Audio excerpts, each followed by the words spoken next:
तो हम नहीं जाते। नहीं नहीं, चलेंगे। ये वक्ती एहसास है। और वैसे भी जब हम तीनों साथ हों तो कहाँ है इससे क्या फर्क पड़ता है, क्योंकि हम तीनों जहाँ भी साथ हों वही हमारा घर है। वाकई मेरी जान।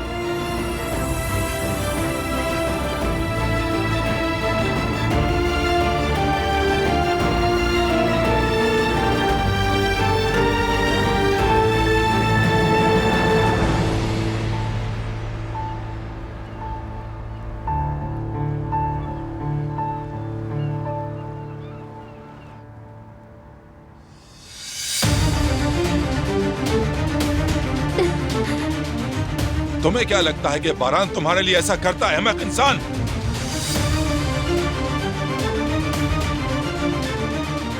क्या बारान के लिए अपनी जान, अपनी बीवी और होने वाले बच्चे को कुर्बान करना बनता था? बताओ मुझे। हाँ, बनता था क्या? बनता था।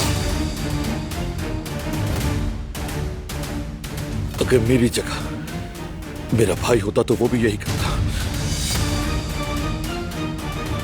हमारे लिए वो भी अपनी जान दे देता। तुम यही समझते रहो, बेवकूफ बेवकूफ इंसान।